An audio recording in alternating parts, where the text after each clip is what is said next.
Si todo lo que acabamos de ver es avaricia, perdón, si tu hermana incurre en pecado de avaricia, ¿sí? Por el hecho de comprarse cosas que no necesita. No, no estamos hablando ahí de avaricia. Ahí estamos hablando de despilfarro, ¿no?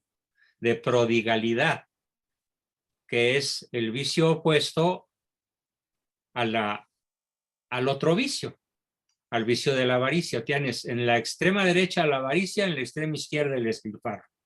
¿Qué tienes en el centro? Pues la virtud del ahorro, de la sobriedad, de la sencillez, ¿sí? De la simplicidad, de la no sofisticación, del ahorro sobre todo. Cuando pierdes el centro y te corres a la derecha, exagerando hacia la derecha, pues incurres entonces en la avaricia, en el deseo desordenado de tener mucho, ¿sí? Y puedes ser pobre, puedes no tener manera de comprarlo, de manera de no adquirirlo, ¿sí? Y por el lado contrario, cuando te cargas a la izquierda y pierdes la virtud del ahorro, pues te puedes convertir en una despilfarrada que gasta hasta lo que no tiene y pide prestado para seguir gastando, ¿sí? Obviamente también es un trastorno de la personalidad, íntimamente ligado al narcisismo, ¿correcto? Bien. ¿Alguna otra pregunta sobre hasta estos momentos lo que llevamos visto? Adelante.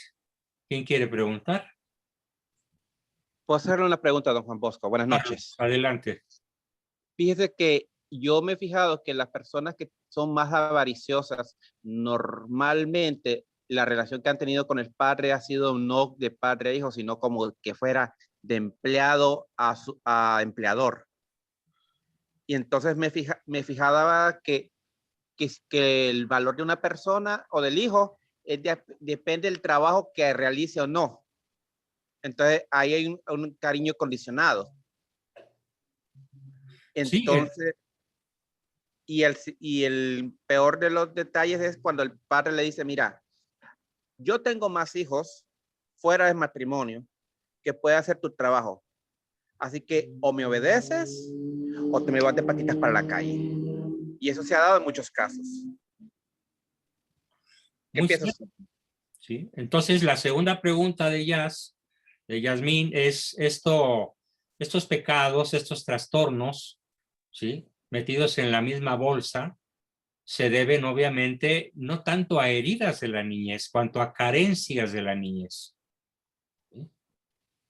El avaro puede decirse que es una persona que intenta adquirir o conservar todo aquello de lo cual careció.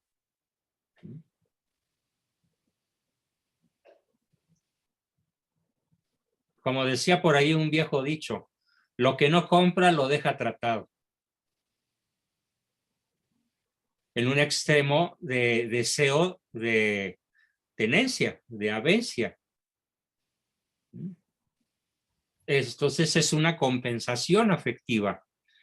Obviamente no se podrá jamás suplir el hambre de CTR, el hambre de caricias, tiempo y reconocimiento, comprando cosas o siendo rico, porque yo pondría aquí un ejemplo. ¿Con cuántos con cuántos kilos de oro puro puedes calmar tu hambre? ¿Le vas a dar mordidas a los lingotes? Bueno, pues de la misma manera, con lo que adquieres para suplir tus carencias, no las vas a suplir. ¿Correcto? Bien. ¿Alguna otra pregunta? Adelante. Doctor Ricardo, de nuevo. Sí, Hay una cosa que yo he visto en varios de los que son como acumuladores, no tanto avaros de dinero, sino acumuladores de cosas materiales, es porque no han hecho una vida de nada. O sea, tiene una vida punto menos que fracasada en todos los sentidos. Entonces su nivel ¿Cómo se explica eso? Sí, es lo que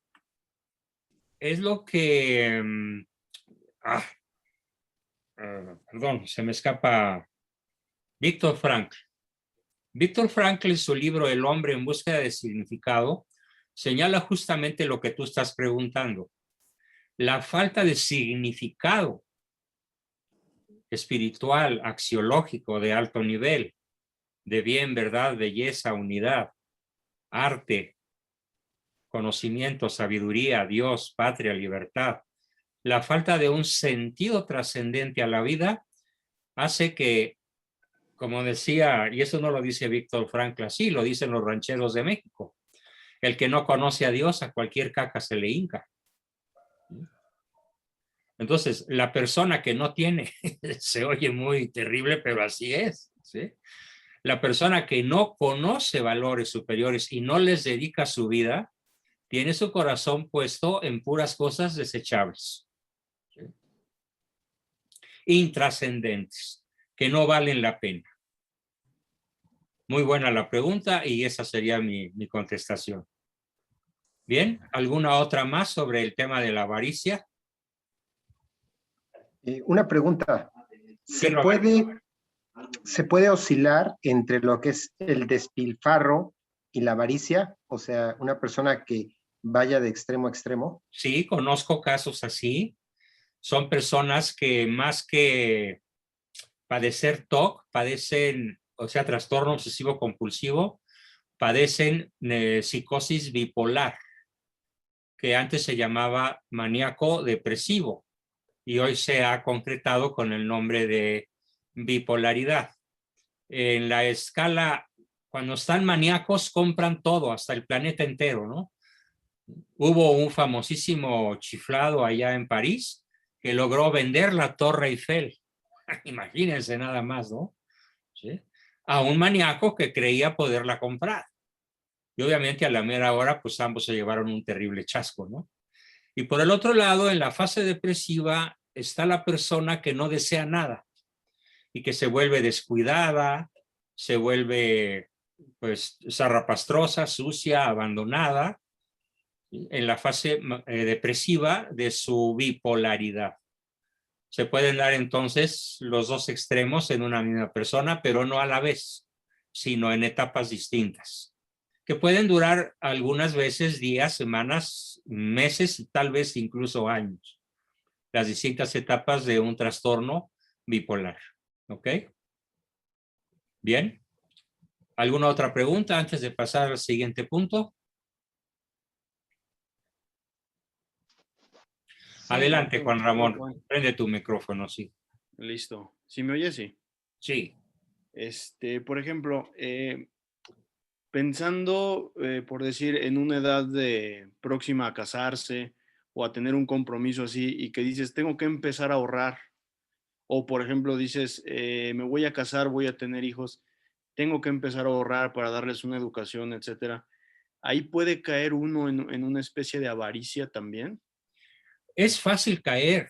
De hecho, la línea de la virtud te la voy a pintar como un alambrista que tiene un cable tendido de lado a lado en el Gran Cañón del Colorado, que son muchos kilómetros de distancia, que no tiene red protectora, que tiene una barra estabilizadora y que cada paso que da tiene que darlo con absoluta seguridad, porque si no se va a caer y lo más probable es que se va a matar. Entonces, es muy difícil conservar la línea central de la virtud sin hacerse para ninguno de los dos extremos. Pero lograr mantenernos en el centro de la virtud, por ejemplo, en ese caso, de la virtud de la previsión a largo plazo, de la virtud del ahorro. Hoy, aquí y ahora, esto no lo compro. Aquí y ahora, este gasto no lo efectúo, porque en realidad no lo necesito. Eso es una virtud. Y claro que muy fácilmente puedes caer en la avaricia. Si no te cuidas de mantenerte en el justo medio y si pierdes de vista el objetivo. Porque cuando el tener el dinero en la mano o en el banco o debajo del colchón se vuelve el objetivo, ya no es virtud, ya es avaricia. Cuando por el contrario mantienes tu mirada fija en el objetivo, ¿sí? Como mi papá era un hombre de 50 años Yo tenía, ¿qué? No me acuerdo bien exactamente, pero él a los 50, siendo yo un adolescente, nos dijo en lo sucesivo, mi dieta va a ser esta y esta y esta y esta y esta. Ay, papá, pues qué raro, porque lo que vas a comer sabe a rayos, ¿sí? Y le preguntamos todos, ¿y por qué haces eso? Y me dijo, porque cuando llegue a los 90 no quiero ser una carga para ustedes, ni para su madre. Entonces él se privó de muchas cosas placenteras, no sé, tacos de birria, de barbacoa, carnitas, comidas grasas y muchas cosas, pensando en 40 años después. Si tú en términos del manejo del dinero tienes una visión de largo plazo que involucre valores como los que acabas de decir, difícilmente caerás en la avaricia o en el despilfarro. Por esa razón, la carencia de un plan de vida, como lo decía Carlos Galindo, que se base en valores de orden superior, te puede llevar a caer muy fácilmente en cualquiera de los dos extremos. ¿Ok? Bien, pues Por ejemplo, sí, perdón, una última pregunta. ¿Quién levantó la mano? no, nada más para como complementar, Sí, Juan. ¿cuál podría ser un indicador de que estás cayendo en esa avaricia, digamos? Pues tendríamos que analizar a cada persona porque los indicadores pueden ser muy subjetivos, ¿sí? Pero yo haría una gran pregunta. ¿Con qué vigor, con qué tanto vigor visualizas tus objetivos superiores y con qué tanta fuerza sacrificas el presente por un futuro mejor? Esa sería la gran pregunta, ¿sí? Para quedarte en el justo medio, ¿no? Implica sacrificio, implica esfuerzo. Sí. Ok, perfecto. En cambio, ser avaro no implica esfuerzo, o ser despilfarrado tampoco. ¿Sí me explico? Claro. El avaro lo es sin ningún esfuerzo. Ya tiene el vicio, le brota. Y el despilfarrado lo es sin ningún esfuerzo. Es decir, haciendo un poco chusco el ejemplo, una persona floja no necesita esforzarse en ser floja. ¿De acuerdo? En cambio, en ser diligente, sí tiene que esforzarse. Okay. Lo mismo en ser ahorrativo. Implica un esfuerzo. Implica el poder dejar ciertos bienes inmediatos por bienes superiores que vendrán en el futuro. ¿Ok? Ok, perfecto. Bien. Pues continuamos entonces. Vamos a ver. ¿Sí? En un segundo nivel hacia abajo, podemos denominarlo nivel molesto. Molesta a él mismo, ¿sí? Y molesta, perdón, relacionado íntimamente con el pecado de la avaricia. Bien, espero que esto conteste bien tu pregunta. Doctor, gente que no era así en su, o sea, años antes, más jóvenes, al final comienzan a hacerse como muy avaras, no solo con los demás, sino con ellos mismos, de no querer gastar ni siquiera en ellos mismos. ¿Será esto algo común o solo pasa en mi entorno? No, eso pasa en cualquier lugar de la tierra, en cualquier época histórica, en cualquier raza, lengua, religión o cultura. La vejez tiene muchos síntomas físicos, mentales, espirituales, académicos, gonadales.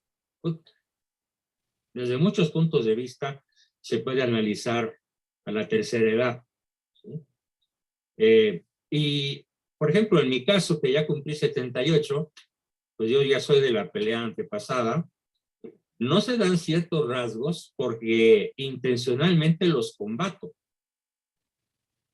porque sé que estoy en riesgo de caer en lo que acabas de decir. El riesgo es inminente. Entonces estoy mucho al cuidado de mí mismo, de no incurrir en esas actitudes avaras, díscolas, en donde el punto de partida es la inseguridad que generalmente tiene la persona de tercera o cuarta edad de ser abandonado, de ya no ser tomado en cuenta. En mi caso, ese riesgo está a 1000 años luz, es imposible prácticamente, por lo muy numerosa de mi familia. En todos puntos de vista, tanto la familia original como la mía, somos una legión.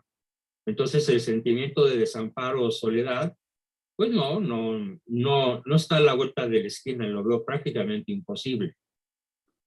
Y tenía una así como obsesión de acumulación de, no necesariamente cosas innecesarias, pero así como dice usted, de cosas de darme mis gustos, de presunción, ese problema que he estado, ya tengo tiempo trabajándolo, y ahorita que estaba diciendo eso, empecé como a analizarme, y sí me di cuenta que desde que empecé a trabajar ese lado de la avaricia, o sea, no lo había visto, sí, mis stocks que tenía sí se han disminuido, pero no puedo decir que totalmente, y ahorita me es así como que en mi cabeza pensando, no, sí, me falta mucho todavía por trabajar, pero sí es cierto, antes tenía muchos stocks, muchas así de las cosas que mencionó, y ay, que ese no puede ser posible.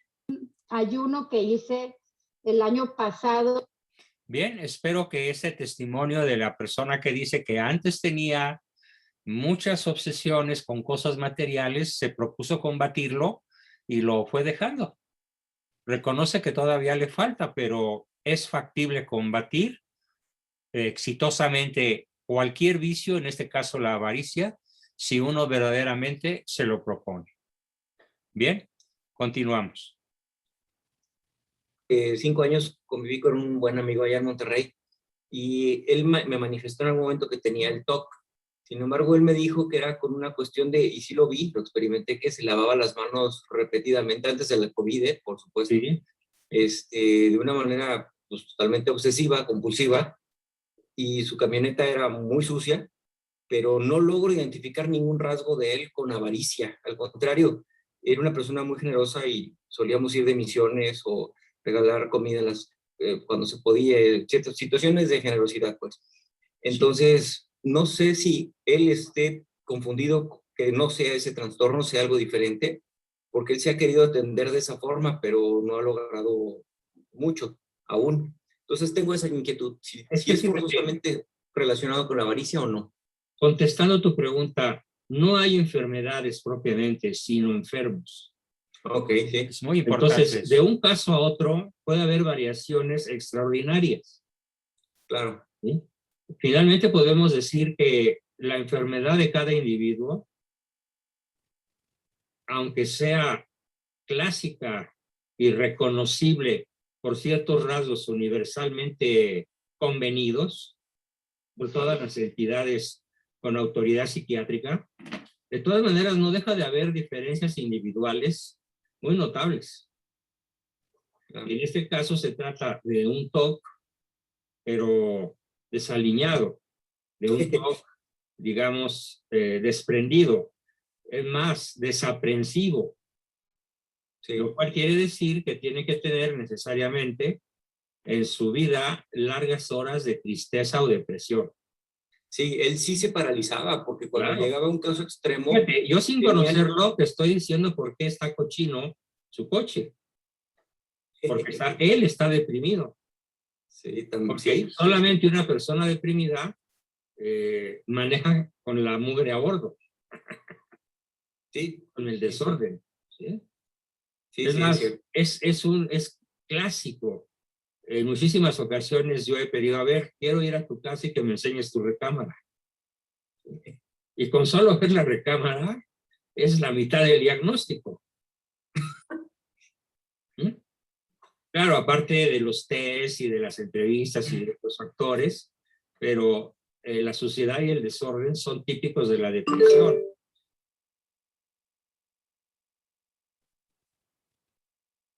Está un poco lento el internet, pero ahorita se pone. Las dos personas. Y entonces este psiquiatra que lo recibió como paciente, tuvo como objetivo uno solo: demostrarle a este individuo que él era los dos a la vez. Y a pesar de que él sabía que las reglamentaciones le prohibían lograr ese objetivo, lo hizo y lo logró. Se trata de un caso de doble personalidad, le explico al grupo, en donde el mismo sujeto que cometía crímenes atroces era un gran médico. Tenía una psicosis disociativa. Y en este grupo pasado, que quiero que ustedes escuchen lo que narré, hubo un desenlace trágico. Obsérvenlo. ¿Cuál fue el resultado de que el paciente se enterase de que él era el asesino a la vez que el médico famoso? Se suicidó. Y el comité inglés de asociación, o como se llame, de psiquiatras, le quitó el permiso a este doctor por haber hecho algo cruel e indebidamente brutal, agresivo. Este eres tú. En vez de buscar otras muchas rutas para hacerlo a esta persona no peligroso. Pero al demostrarle que él era los dos, lo hizo peligroso. ¿Qué tanto? Tanto que se quitó la vida. Entonces, ahora, para arriba, la persona sana, como muchos del grupo lo son, la bien adaptada, productiva, que tiene una buena relación de pareja, que tiene una buena fama con sus hijos, cosa muy difícil en esta época, que es honesto, que gana bien el pan con el sudor de su frente. Bueno, hay que acordarnos de aquel famoso dicho que dice: de músico, poeta y loco, todos tenemos un poco. ¿Quiénes serían los dos únicos seres físicos absolutamente limpios de toda neurosis? Pues nada más dos: Jesucristo y su madre.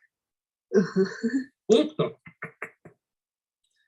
Además, estoy a punto de adquirir un libro.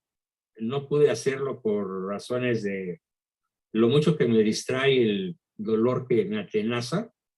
Un libro que deseo leer con mucha fruición, que se llama Defectos graves de grandes santos. ¿Sí? Defectos graves de grandes santos. Hasta los santos tienen alguna de estas cosas. Lo que pasa es que la práctica heroica de la caridad cristiana, de las virtudes cristianas, los elevan a la categoría de santidad, pero no dejan de tener defectos. Es muy conocida la manera en la cual se llevaban San Pedro y San Pablo. El uno y el otro eran mutuamente insoportables y discutían con mucha frecuencia, porque San Pablo juzgaba a Pedro como muy manga ancha y Pedro juzgaba a Pablo como muy severo. ¿Dónde hemos oído eso? Este debate se ha devanado a lo largo de 2000 años, ¿no? Y no hay como el justo medio, correrse al centro. Y ni San Pablo ni San Pedro escucharon a un director espiritual que les dijera: no exageres, Pablo, eres muy duro con tu discurso. Y sí, el discurso de Pablo es durísimo. No entrarán al reino de los cielos, bla, bla, bla, bla, bla, bla. ¿Sí? Y ya no lo digo para que Facebook no me vuelva a castigar 30 días. Si leo la epístola de San Pablo, ¿no? En donde habla de quién no se va a salvar, de quién se va a condenar. En cambio, Pedro era muy piadoso. Señor, te pido por las almas descarriadas, tócalos con el manto de tu misericordia, de tu caridad, yo doy la vida por ellos. Dos estilos totalmente diferentes y exagerados. ¿Sí? La rudeza de Pablo y la debilidad de Pedro. Debilidad que ya había demostrado antes de otras maneras, ¿no? Cuando traiciona a Cristo 3 veces, por ejemplo, ¿no? Pablo no lo hubiera hecho, de haber estado ahí. Entonces, y si le vemos la vida, por ejemplo, de Santo Tomás de Aquino, el santo más famoso en el intelecto, en el universo intelectual de la Iglesia Católica, él, un poco antes de morir, quería quemar toda su obra, porque se había dado cuenta de que contenía errores. Y sí, tiene errores la obra de Santo Tomás. Un gran error que tiene la obra de Santo Tomás es cómo describe a la mujer como un ser inferior al hombre. Y se equivocó rotundamente. Entonces, ¿por qué digo todo esto? Porque no podemos aspirar a la perfección. Aspirar a la perfección es un rasgo top. Es un rasgo enfermizo. Podemos aspirar a la excelencia, que es algo muy diferente. La excelencia sería buscar lo óptimo factible. Lo que es mejor, pero dentro de los índices de factibilidad, no de perfección. ¿Sí? Lo óptimo factible. Porque nadie está obligado a la santidad perfecta en el sentido que lo es solo Dios. Sí, pregunta. Sí, a ver si esto estoy mal o estoy bien. Yo siempre he pensado que una de las mejores cosas que tiene el ser humano, si no es que la mejor, es que somos perfectibles, que siempre podemos ser mejores.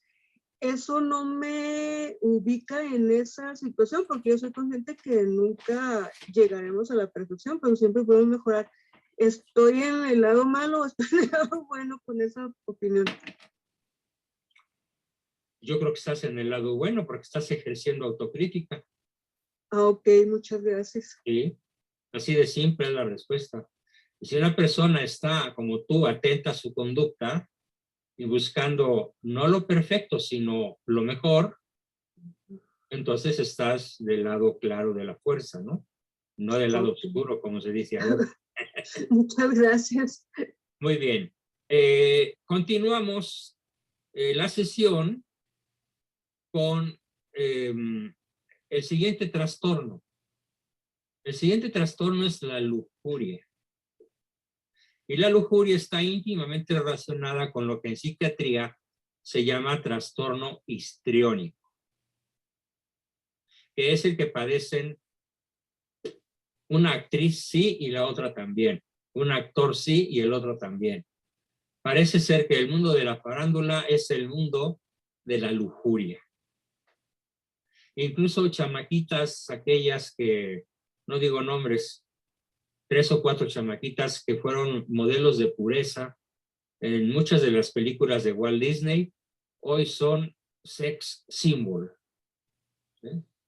Son lujuriosas, a manos llenas y sin importarles absolutamente nada más que el dinero, el poder y la fama. Y sobre todo, pues viva el rey ha muerto, viva el rey. Y pasan de una cama a otra, como una mariposa pasa de una flor a otra. ¿Por qué? Porque en general el mundo de la farándula está lleno de una patología que se llama trastorno histriónico. El histrionismo, el ser histriónico, nos da mucha capacidad para ser actores, para fingir, para mentir, para ser exagerado, maníaco, dado a la lujuria, a la diversión, al baile, al desenfreno. La lujuria está considerada como pecado capital por la Iglesia, y tanto como la histeria, desde el punto de vista de la medicina clásica, inciden ambos, los escolásticos y la medicina, inciden sobre la importancia de los temas relacionados con la sexualidad, que han tenido como objeto de controversia y han supuesto como forma de ejercer un control sobre el individuo. Los escolásticos fueron conscientes de que la lujuria no solo supone el desenfreno de los apetitos carnales o venéreos, sino que supone también el deleite en cualquier abundancia y superfluidad de las cosas corporales, la pérdida del control de la mente, la inconstancia, la preferencia por los bienes del mundo y el horror al futuro. Todas estas características que configuran una personalidad anclada en el presente, ojo, deseosa de gozar aquí y ahora, inmediatamente, de los placeres, de manera superficial y cambiante, con poca capacidad para posponer la satisfacción y con emotividad exagerada, están presentes en el trastorno de personalidad histriónico. Ese trastorno de personalidad, que se ha diferenciado del diagnóstico clásico de la histeria, ha asumido de los aspectos de teatralidad. Sí, el histérico es, el que sufre ese trastorno de personalidad, es muy teatral, es muy sugestionable y tiene un comportamiento seductor. Si bien no participa de los síntomas de conversión y de los síntomas disociativos. ¿Esto qué quiere decir? Pues que no se enferma del cuerpo por sus delirios mentales. Y también quiere decir que no genera doble personalidad. El histriónico no desarrolla doble personalidad, como el caso del psiquiatra que les conté, que ya nos ocuparemos de ese trastorno. Tanto la lujuria como el trastorno de personalidad histriónico, en ambos, late un fondo de inconstancia, teatralidad e inautenticidad, que hace anteponer las satisfacciones inmediatas y superficiales a los vínculos profundos, sean en relación con Dios o con los hombres. A los escolásticos les parecía preocupar especialmente el protagonismo que lo carnal adquiría en el contexto de la lujuria. ¿Por qué les llamaba, y a mí también, tanto la atención el protagonismo de la persona lujuriosa? Porque esto necesariamente aparta al individuo de Dios. En la personalidad histriónica nos encontramos con que el cuerpo adquiere un protagonismo expresivo, con una total plasticidad, incluso a nivel gestual, para obtener la recompensa narcisista que necesita. Y entonces la lujuria puede empezar por un guiño de una chamaca a un varón, o por un movimiento sensual de un varón a una dama. Pero también en la homosexualidad se da el inicio de los gestos corporales para lograr un objetivo de carácter lujurioso, de carácter placentero. El cuerpo pues adquiere un protagonismo expresivo, con una total plasticidad, incluso a nivel de gestos, para obtener la recompensa narcisista que el lujurioso necesita. Esta plasticidad, que se percibe como inconstancia, impide en consecuencia el establecimiento de relaciones definitivas, de relaciones para siempre. Entonces la persona que padece de este trastorno histriónico y que es particularmente lujuriosa, tiene muchísimas dificultades para sostener de por vida un matrimonio monógamo con una sola mujer. Prácticamente va a ser muy inconstante, muy inestable y va a andar de una florecita a otra. Bien, sobre la lujuria y el trastorno histriónico, tenemos un ratito para sus preguntas y comentarios. Adelante. Me brinco las preguntas del otro grupo porque considero que no hay nada se trató el espectacular. Y Inclusive hasta vamos los a ver. mismos sacerdotes, pero lo hacen para dar testimonio de Cristo, para decir, somos... Siguiente pasito hacia abajo es menos complicado. De servicio al prójimo. Una atracción, una forma de decir, hey, aquí estoy yo, mírenme. Y lograr esa falsa caricia que en cierta forma la satisface por un rato. Pero como esa satisfacción es transitoria, pues se hace un tatuaje más grande. O pero, más llamadito, doctor, o más pero hay quienes, perdón, pero hay quienes se los hacen en partes que no son notorias. Claro, pero los ve su pareja. Ya sea ocasional, generalmente ocasional y difícilmente permanente. Pero no en todos los casos. No, sí. Invariablemente el tatuaje es una forma patológica de comportamiento. Desde leve hasta muy grave. Que cae dentro de lo que es el trastorno narcisista. Solo los narcisistas procuran llamar la atención de esa manera. Las personas normales no necesitamos llamar la atención de ninguna manera. Lo que queremos es hacer bien nuestro trabajo de servicio al prójimo, pero no porque queramos llamar la atención. ¿Sí?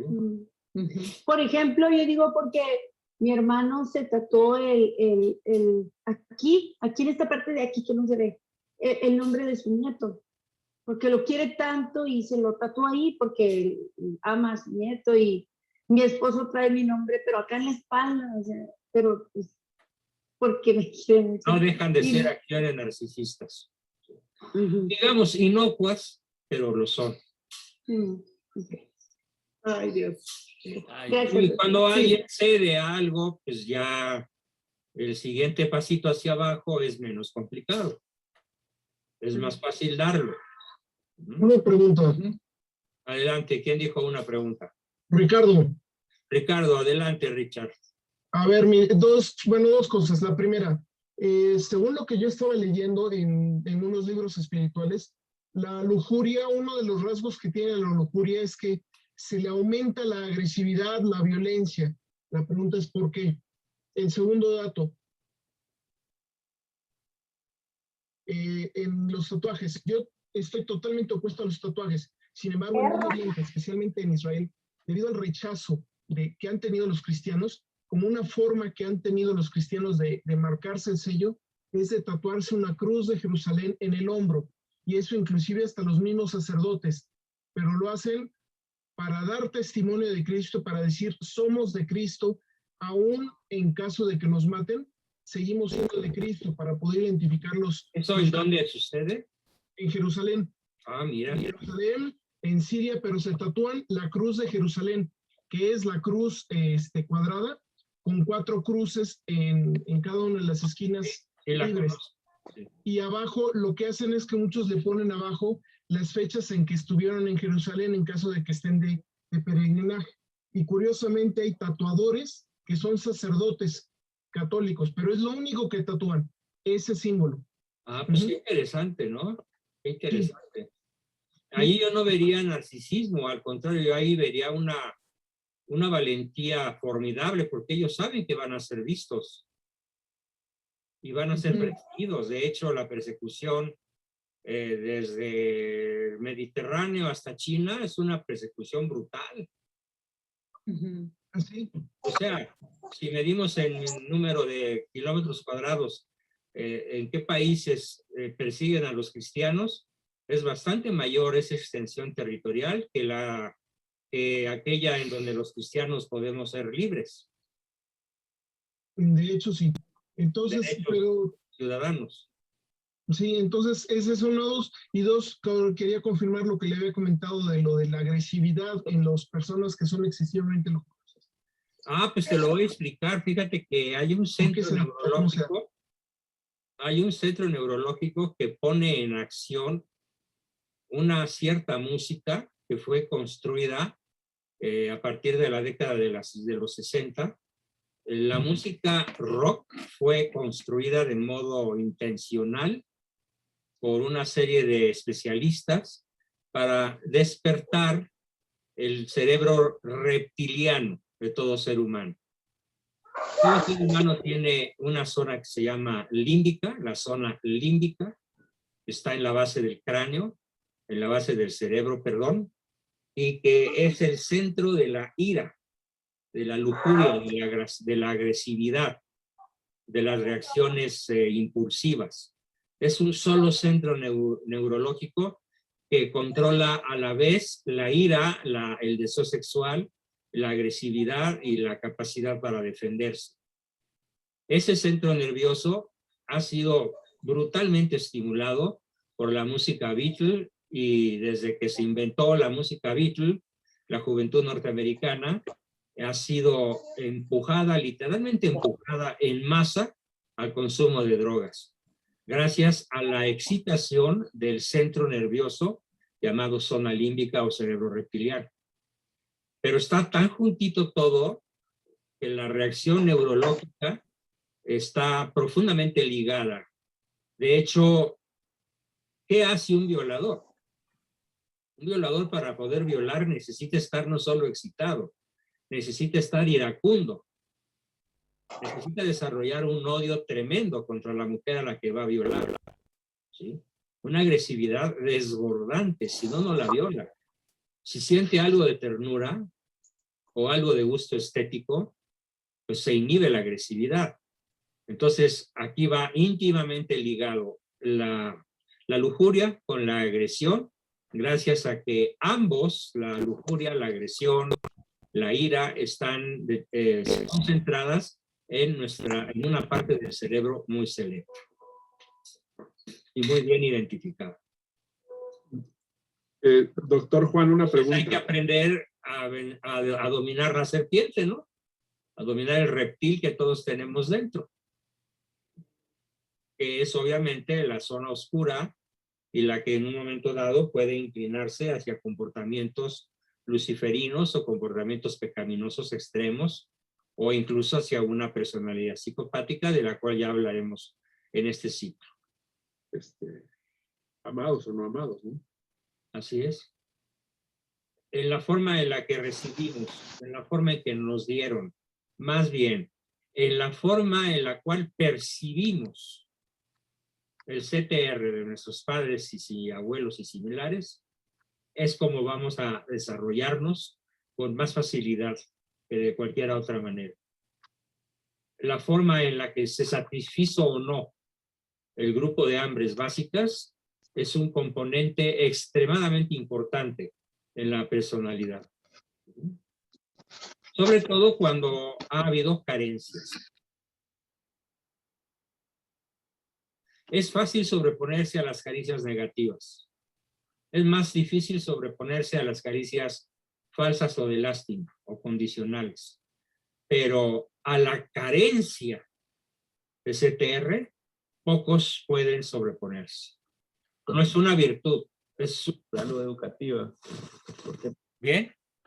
El resto de los 20 minutos que nos quedan para preguntas de este grupo. Adelante sobre el tema de la lujuria, la avaricia, la soberbia, aunque fue el tema de la sesión del miércoles pasado, no importa. En general, de todo lo que hemos venido viendo, psicopatología y pecado, particularmente estos tres, y en esta última sesión, el TOC ligado a la avaricia y la lujuria ligado a la personalidad histriónica. ¿Quién quiere preguntar, profundizar, proponer, enriquecer algo? Adelante, por favor. Sí, Adrián Ortega.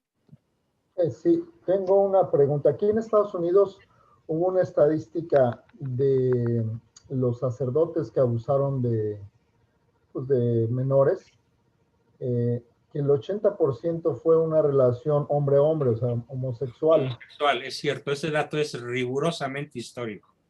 Y me pregunto que si ese trastorno es histriónico, o sea, obviamente cabe en la lujuria, pero si es histriónico, ¿cómo sería detallado para entenderlo mejor? No, fíjate que la homosexualidad no es un trastorno histriónico. La homosexualidad es un trastorno de falsa identidad. ¿Sí? Pero no es el momento de analizarlo, pero dentro del ciclo de pecado y salud mental que estamos viendo, naturalmente hablaremos de homosexualidad. Aunque si lo subo a la red, corro el riesgo de ser borrado de ella. Okay. Pero bueno, buscaré un lenguaje que Facebook no lo considere muy lenguaje de odio, como se quejan, ¿no? Que por cierto, tengo 7 días castigado por haber hecho un juicio negativo de la defensa de la homosexualidad que hace algún funcionario público de ese país. Entonces, al yo oponerme a la defensa de esta desviación tan grave que es la homosexualidad, pues me castigó 8 días Facebook por andar de hocicón, según ellos, ¿no? Por cometer un crimen de odio. Pero sí lo vamos a tocar, por supuesto. Buscaré esa delgada línea roja para no caerme en los extremos y que pues mucha gente pueda ser beneficiada por las aclaraciones tan importantes que pueden hacerse al respecto sobre el trastorno gravísimo que implica la homosexualidad. ¿Bien? Entonces, ¿qué, se podría tocar el trastorno de trastorno de identidad de la persona? De identidad, ok, gracias. Claro, sí. Vulgarmente conocido como con los nombres populares, homosexualidad y lesbianismo, dependiendo de si es varón o mujer. Además, la ONU reconoce 108 variantes de preferencias sexuales especiales. ¿Sí? Para la ONU todas son derechos. Cosa verdaderamente absurda, ¿no? Porque elevan a la categoría de derecho y de virtud lo que en realidad es una infamia, ¿no? Como quiera que se le mire. Bien, ¿alguna otra pregunta? Claro, se me pasó a decirte, Adrián. Por supuesto que el homosexual es narcisista, puede incurrir en soberbia, puede incurrir en TOC. Yo conozco muchos homosexuales que son tremendamente obsesivos de su look, de su limpieza y de la de su entorno de una manera exageradísima. Y obviamente también pueden caer en lo que se llama disforia de género, que es una forma de la personalidad histriónica. ¿Ok? Pero la homosexualidad como tal hay que verla como una entidad psicopatológica muy grave y más extendida que nunca por todo el planeta. Gracias. Bien, particularmente en las clases pudientes, ¿no? Sí. Bien, Osvaldo pregunta, por favor.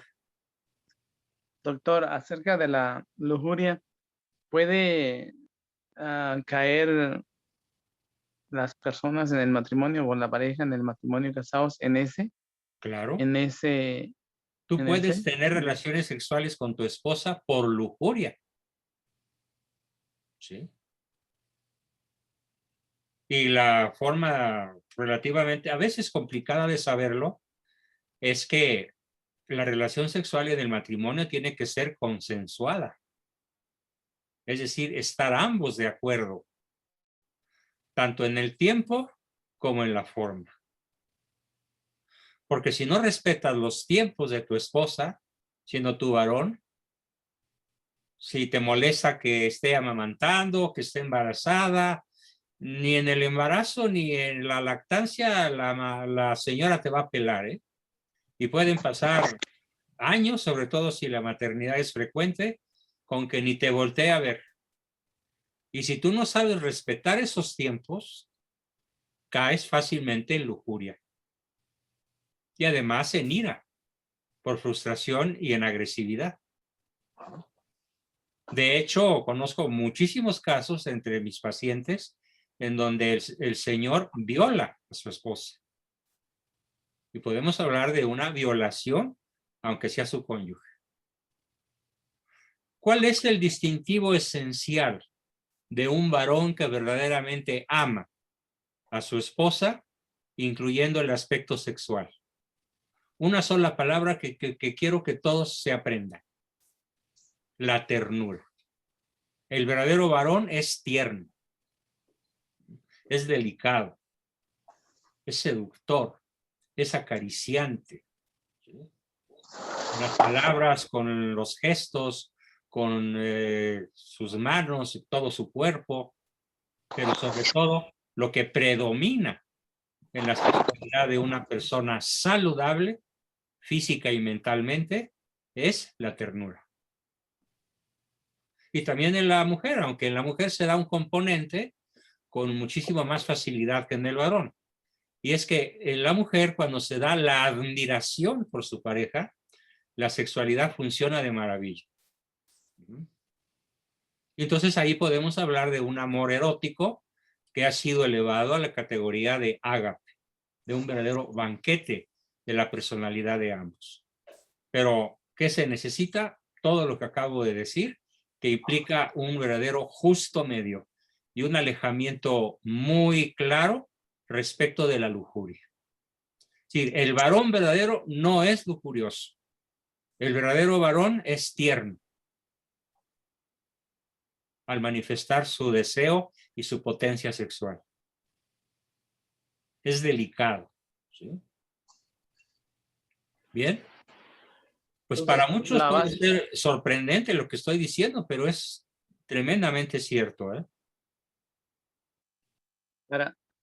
Para no caer en esa lujuria, siempre uno debe ser uno tierno, dulce, suave. Dulce, muy bien. Sí. Convincente, persuasivo, paciente, delicado. Uf, los sinónimos en castellano serían verdaderamente docenas, ¿no? Para exaltar este rasgo virtuoso del verdadero varón, alejado de los pecados que acabamos de analizar. ¿Okay? ¿Eso arrastraría a los hijos o no? Pues los hijos difícilmente se van a enterar como tal de la relación sexual, pero lo que está en lo y en la cuchara sale. Entonces, en tu forma de pedir la comida, apúrate vieja, o mi amor, ¿ya están los frijolitos? Por favor, chiquita. Ah, qué diferente decirle, ¿y qué onda con los frijoles, vieja? ¿No? Entonces, en la forma como lo tratas a tu esposa en la mesa, en la forma como la tratas al subirse o bajarse de un automóvil, propio o alquilado o como sea, en la forma como la ayudas a bajar y subir escaleras, en la forma como le chuleas su vestido aunque te parezca feo, ¿sí? Ella tendrá sus propios gustos y se los tienes que reconocer si la quieres tener contenta, ¿no? Entonces, en toda esa ternura externa antes de la relación sexual, claro que nuestros hijos se fijan. Y aquí aplica aquel famosísimo doble dicho. El primer varón de una mujer es su papá. Y la primera mujer, ¿sí?, de un varón es su mamá. Entonces, nuestros hijos introyectan, no imitan, introyectan, tragan lo que están viendo a su alrededor, aunque sea sin palabras y con puro lenguaje corporal.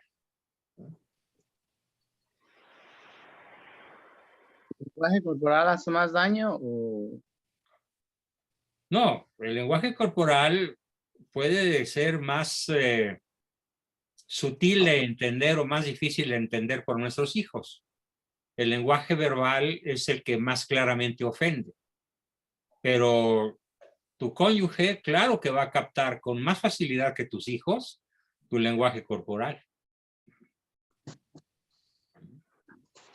Un simple gesto de desprecio, un alzarte de hombros, un voltearte para otro lado, un gruñido, o simplemente un silencio prolongado. O, pasando al extremo opuesto, palabras ofensivas, ¿no? Todo eso es pecado.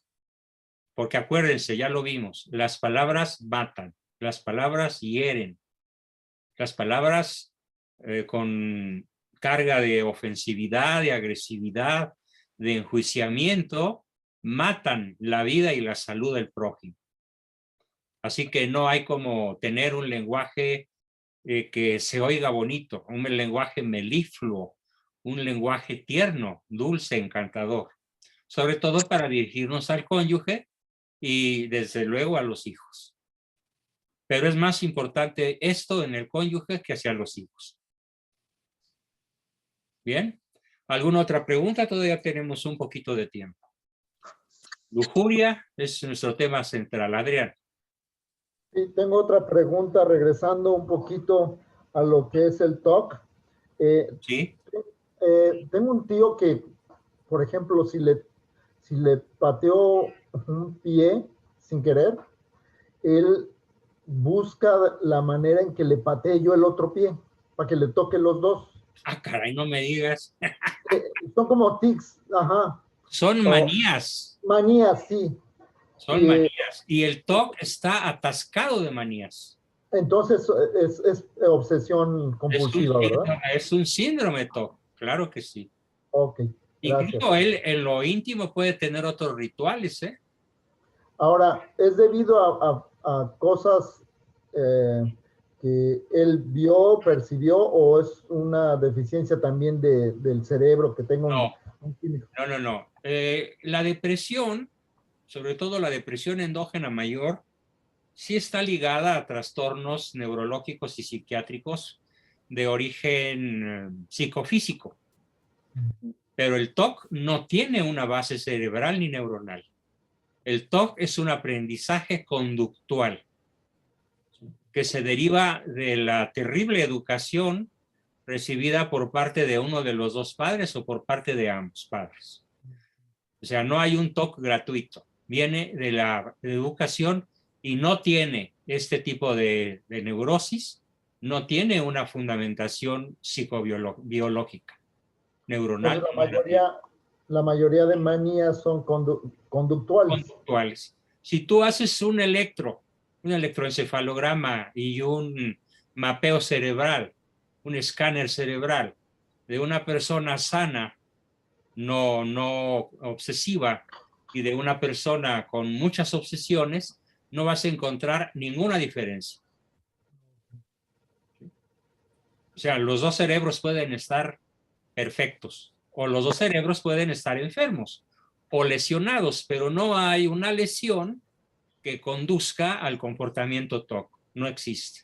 Es conductual, es aprendizaje. Y así como se aprendió, se puede dejar.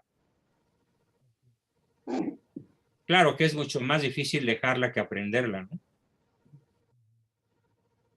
Aprenderla te puede llevar 5 años, 8 años de tus primeros años de vida, y dejarla puede ser una pelea de 30. O de varios años o meses de una intensa terapia.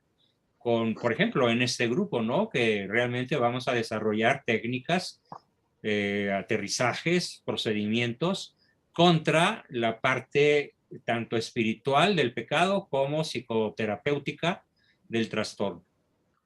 Para que todos aprendamos a superarlo.